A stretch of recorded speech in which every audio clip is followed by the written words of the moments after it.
నమస్కారం వి media news కి స్వాగతం। నేను శ్రీలత। ముందుగా ముఖ్యాంశాలు। ప్రధాని మోడీ మన్ కీ బాత్ లో స్వర్గీయ ఎన్టీఆర్ గురించి ప్రస్తావించడం తెలుగు వారందరికీ గర్వకారణం అంటున్న బీజేపీ నేత కన్నంరెడ్డి నరసింహరావు।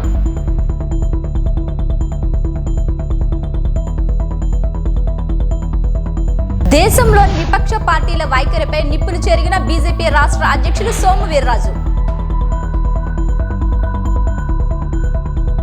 చిన్నారుల్లో వచ్చే రెటినోబ్లాస్టోమా కంటి క్యాన్సర్ వ్యాధిపై ప్రజల్లో అవగాహన కల్పిస్తూ విశాఖ బీచ్ రోడ్లో సాగిన రన్।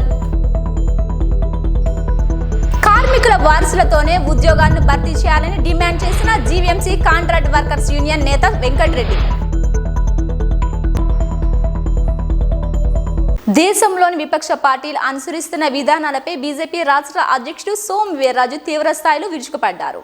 విశాఖ నగరంలోని రాజస్థానీ సాంస్కృతి మండలంలో జరిగిన మీడియా సమావేశంలో ఆయన మాట్లాడుతూ కాంగ్రెస్ వామపక్ష పార్టీలు బీఆర్ఎస్ ఇతర విపక్షాలు సూడో మనస్తత్వం గల పార్టీలని విమర్శించారు।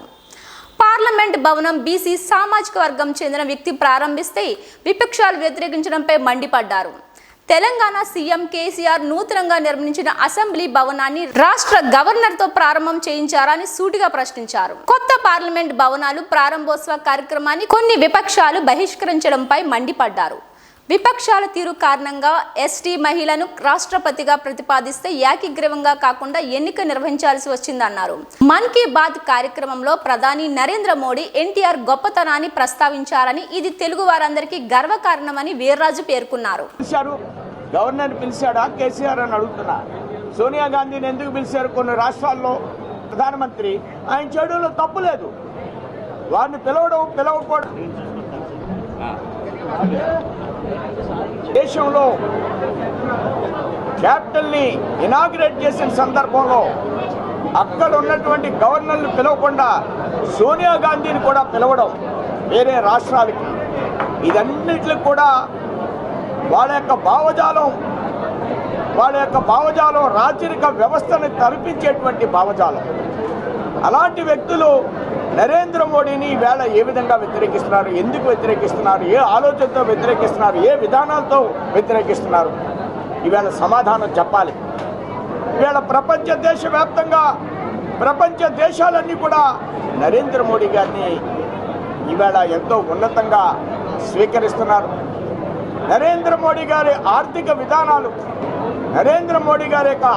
విధానాలు కరోనాను తట్టుకుని భారతదేశాన్ని నడిపించేటువంటి విధానాలు యావత్ భారతదేశానికి యావత్ ప్రపంచానికి కూడా ఒక మార్గంగా వెళుతూ ఉంటే ఈ రాష్ట్రాల్లో అవినీతి చేస్తూ కేసీఆర్ పెద్ద అవినీతిపరుడు కార్యక్రమాలు చేస్తూ మమతా బెనర్జీ కూడా ఈవేళ అనేక రకాలైనటువంటి అవినీతికర కార్యక్రమాల్లో మునిగి తేలుతున్నటువంటి కాంగ్రెస్ పార్టీ, సోనియా గాంధీ పార్టీ లక్షల కోట్లు అవినీతి చేస్తే ఒక మచ్చలేనటువంటి వ్యక్తి ఆయన బీసీ అయినా మీరు వ్యతిరేకిస్తున్నారని వీళ్ళ ఆంధ్రప్రదేశ్ భారతీయ జనతా పార్టీ ఈ యొక్క పార్టీల్ని వారు బీసీ అయినా నిమ్న వర్గాలకు చెందినటువంటి వ్యక్తినా ఎందుకు మీరు వ్యతిరేకిస్తున్నారు? ఈ విషయాన్ని వేళ సమాజానికి మీరు సమాధానం చెప్పాలి అనే విషయాన్ని నేను స్పష్టంగా ఈ యొక్క పార్టీలకి నేను ప్రశ్నిస్తున్నాను, వాళ్ళకి విజ్ఞప్తి చేస్తున్నాను, వాళ్ళకి ఛాలెంజ్ కూడా చేస్తున్నాను అనేటువంటి విషయాన్ని మీకు తెలియజేస్తున్నాను। అదేవిధంగా ఈరోజు మన్ కీ బాత్ అంశంలో ఎన్టీ రామారావు గారి యొక్క ప్రస్తావన ఆంధ్రప్రదేశ్ యొక్క ప్రజల యొక్క హృదయాలన్నీ కూడా వారు తట్టి లేపినట్లుగా ఒక తెలుగు ప్రైడ్ని, తెలుగు అంటే అర్థం లేని పరిస్థితులు ఇవాళ ఆంధ్ర రాష్ట్రంలో నిర్మాణం అవుతున్నాయి। అలాంటి సందర్భంలో ప్రధానమంత్రి ఎన్టీ రామారావు గారి గురించి ప్రస్తావించడం నిజంగా కూడా ఆంధ్రప్రదేశ్ ప్రజలందరూ కూడా గర్వకారణంగా నేను భావిస్తున్నాను। ఆంధ్రప్రదేశ్ రాజకీయాల్లో చాలామంది మాట్లాడుతున్నారు మామూలంగా బీసీలని। వాళ్ళ మూలంగా బీసీలు కాదు, బీసీలో ఒక చైతన్యమైనటువంటి ఆలోచన ఆంధ్రప్రదేశ్ భారతీయ జనతా పార్టీ తీసుకొస్తుంది। రాబోయేటువంటి రోజుల్లో ఆంధ్రప్రదేశ్ ఒక చైతన్య బీసీ సభని కర్నూలులో ఏర్పాటు చేస్తాం। బీసీల్లో ఒక రాజ్యాధికారం అనేటువంటి ఆలోచన ఉంది। అలాంటి ఆలోచనలో సమాజంలో ఇలాంటి ఆలోచనల్ని ప్రస్పష్టంగా ఉన్న సందర్భంలో దీని మీద భారతీయ జనతా పార్టీ యొక్క ఆలోచన కూడా ఆంధ్ర రాష్ట్రంలో తెలియజేస్తాం। Thank you. ఆ రాజ్యాంగ సంస్థ అనేటువంటి సిబిఐ దాని పాత్ర దాన్ని నిర్వర్తిస్తూ ముందుకు పెడుతుంది.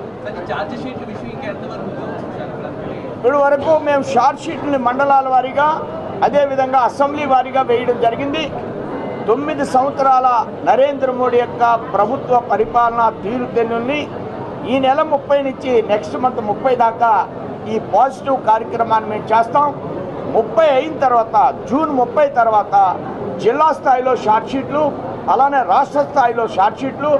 It is a continuous programme YCP ప్రభుత్వం మీద. భవిష్యత్తులో ప్రభా క్రికెట్ అకాడమీ మరిన్ని కార్యక్రమాలు చేయాలని విశాఖ శ్రీ శారదాపట్నం ఉత్తరాధికారి స్వాత్మానందేంద్ర సరస్వతి అన్నారు.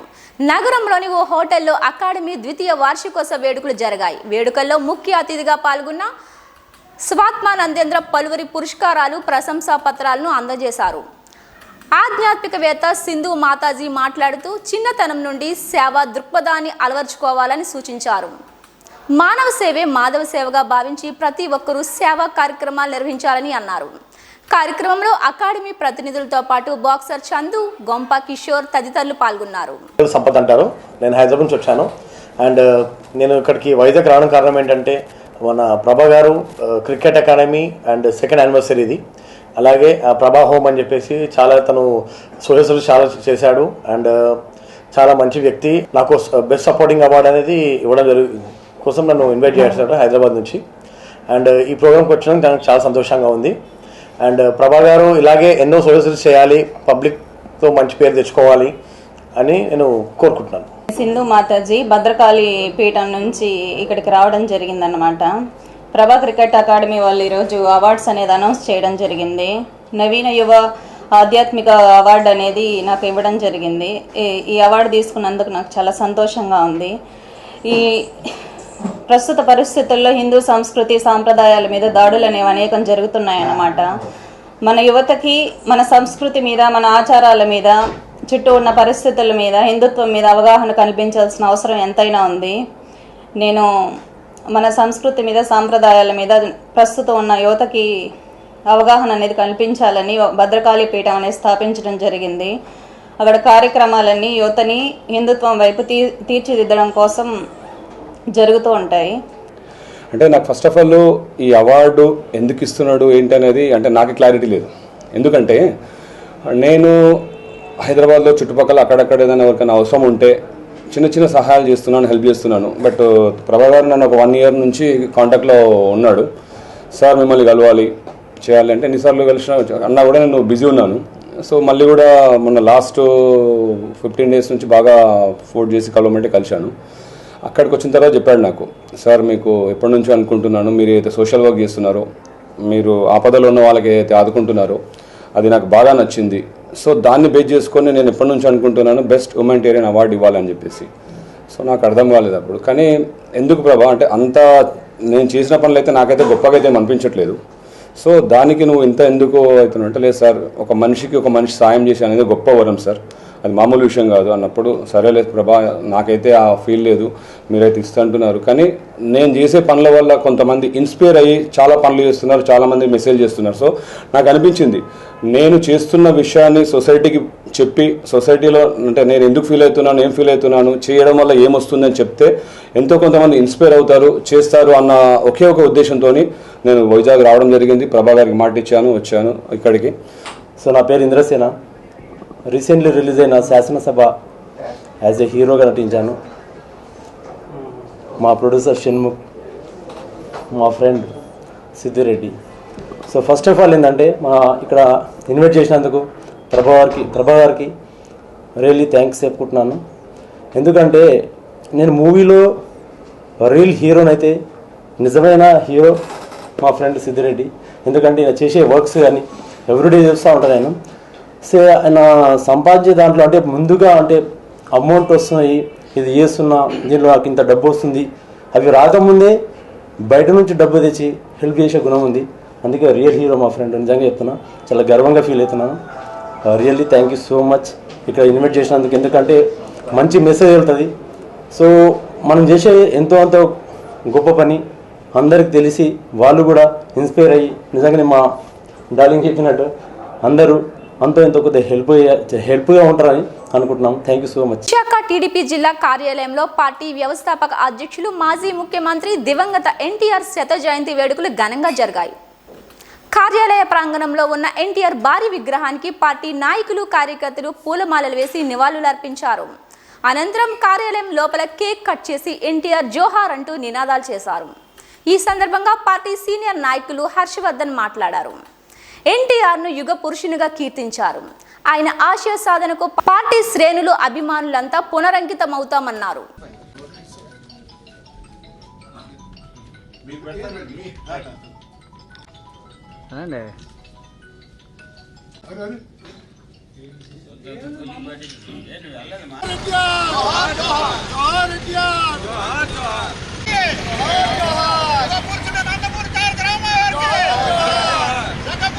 అన్నా ఒకసారి పైకి వెళ్తారా?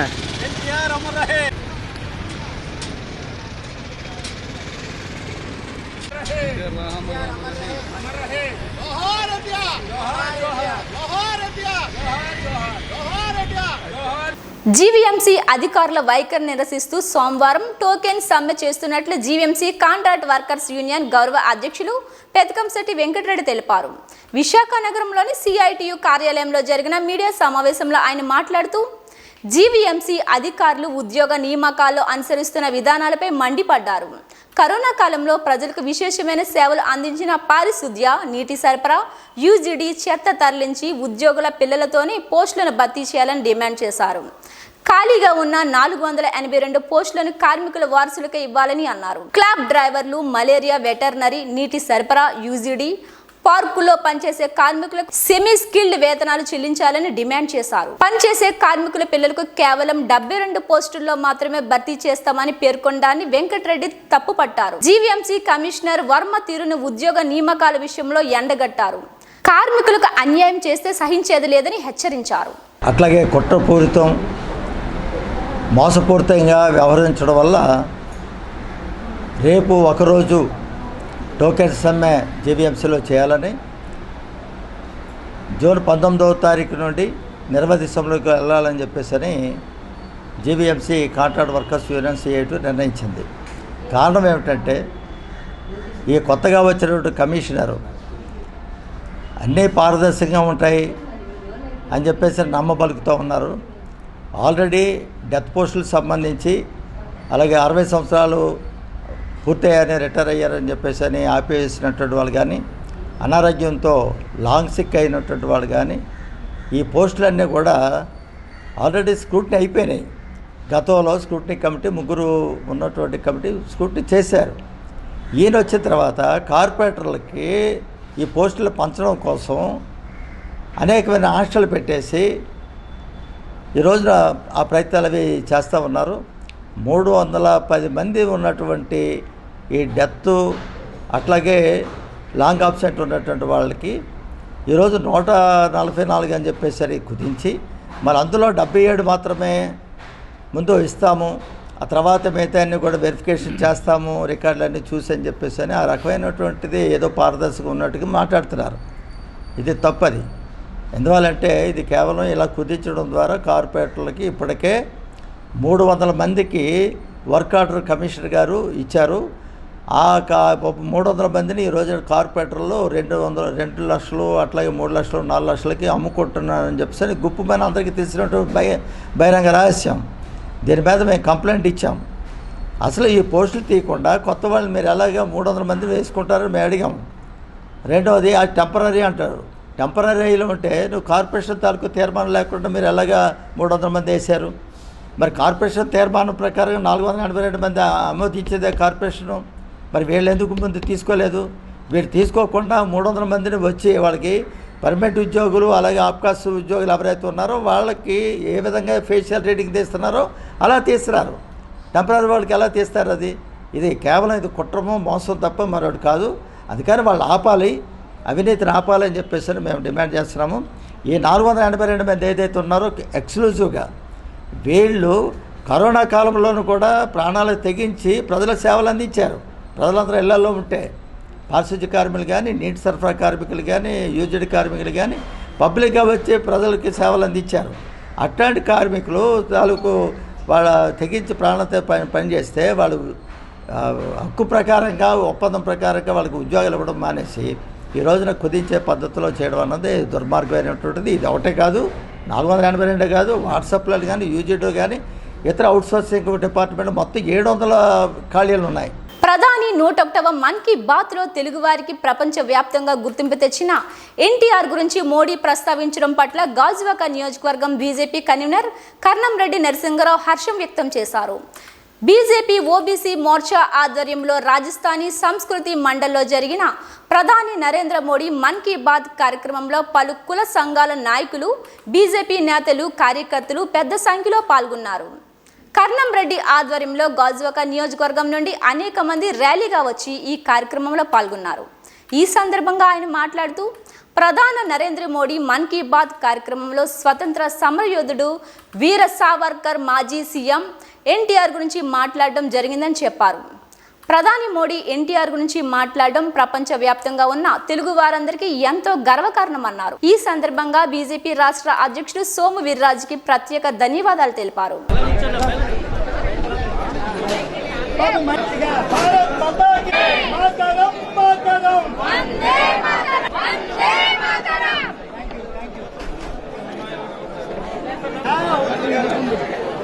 ఈరోజు మా రాష్ట్ర అధ్యక్షులు శ్రీ సోము వీర్రాజు గారి నేతృత్వంలో విశాఖపట్నంలో దేశ ప్రధాని శ్రీ నరేంద్ర మోదీ గారి 101వ మన్ కీ బాత్ కార్యక్రమం అత్యంత వైభవంగా జరిగింది.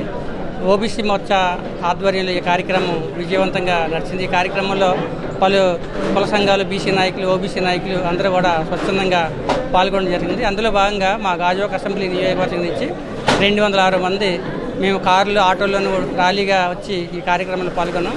మన దేశ ప్రధాని శ్రీ నరేంద్ర మోదీ గారు ఆయన 101వ మన్ కీ బాత్లో ఎన్నో విషయాలు తెలియజేశారు.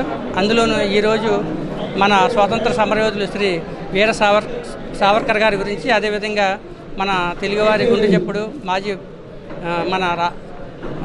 మన ఎన్టీ రామారావు గారి జయంతి సందర్భంగా కూడా మాట్లాడడం జరిగింది. మన తెలుగువారందరూ కూడా ఎంతో గర్వించదగ్గ విషయం.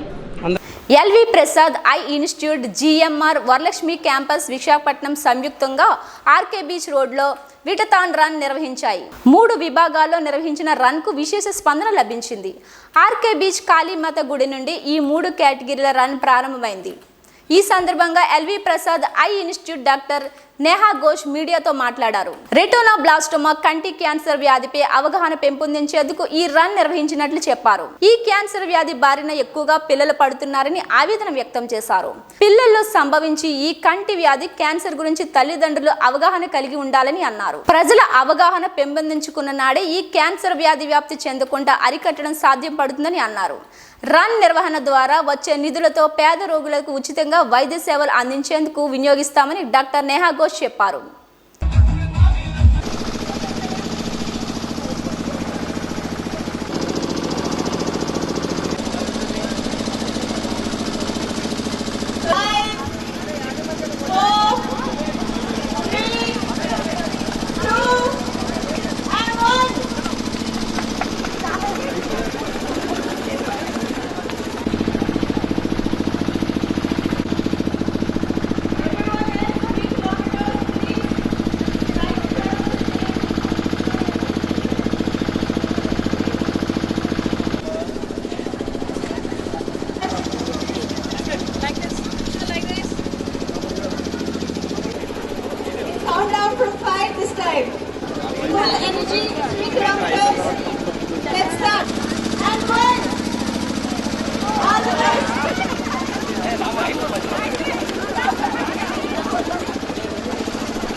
Good morning. My name is Dr. Neha Ghosh. I am an ocular oncologist at LV Prasad Eye Institute. I treat children with retinoblastoma, and specifically we are here to raise awareness about retinoblastoma. It is a deadly eye cancer in children, and it is the most common eye cancer which affects children, and about 20 to 25% of all of these eye cancers in children occur in India. and about 50% of these cancers the children die from worldwide. So this is due to improper management, or actually they don't come in time for treatment. So that is something that we want to raise awareness about, that the children can live, they can see, so their lives, their eyes and their sight can be saved if we can just detect them early and treat them appropriately. So I'm really grateful that all of you joined us today. I'm so happy that we had such a great turnout and a great response. We have our little RB survivor Sudiksha here with us to flag off all the races. We have Miss Kirti Gadiraju and Mr. Ajay Kumar Gadiraju, who are the roller hockey champions, national champions. They are also spreading awareness. We have all our sponsors here on at the back. We have Vizag Runners, Shada's Bakery, IMA Visakhapatnam, and MRC Constructions, and also AIM Fitness and Dance Studio. They're all our collaborative partners and sponsors. So I thank all of them. I thank the media people for helping create awareness and also spreading awareness. And I just earnestly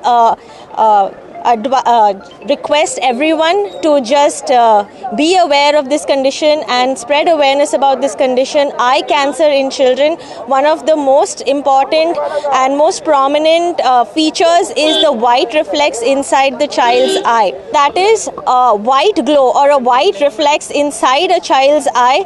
That is a sign, that could be a sign of eye cancer. So everyone should be aware of this, and if they see something like this inside a child's eye, they should bring the child urgently to an ophthalmologist and then to an ocular oncologist for appropriate treatment. And it is a curable cancer. That is what we want to try to tell people, so that they can just come early and get treated accordingly. అందరికీ నమస్కారం అండి. So ఈరోజు LV Prasad eye institute GMR Varalakshmi campus Visakhapatnam నుంచి మేము ఈరోజు ఒక programme చేస్తున్నాము. అది వైటథాన్. సో వైట్ రిఫ్లెక్స్, అందుకే దీన్ని రన్ అని చెప్తాము. అందుకే ఈ వైటథాన్ ప్రోగ్రామ్ కండక్ట్ చేస్తాము. మెయిన్గా ఏంటంటే ఈ వైట్ రిఫ్లెక్స్ అనేది మనం ఎప్పుడైనా ఫోటోగ్రాఫ్స్ పిల్లలకి తీసినట్లయితే నార్మల్గా ఏం కనిపించదు, లేదా రెడ్ రిఫ్లెక్స్ కనిపిస్తుంది. అలా కాకుండా మనకు గనక వైట్ రిఫ్లెక్స్ కనిపిస్తే దానికి అర్థం ఒకవేళ పిల్లల్లో ఐ క్యాన్సర్ ఉండొచ్చు. చాలామందికి తెలియకపోవచ్చు, ఎందుకంటే కంటి లోపల క్యాన్సర్ వస్తుందా అనేది యాక్చువల్గా సాధారణంగా మేము వింటూనే ఉంటాం. కానీ ఇది నిజమండి. 90% ఎక్కువ 3 సంవత్సరాల లోపల పిల్లలకు వచ్చే అవకాశం ఎక్కువ ఉంటుంది.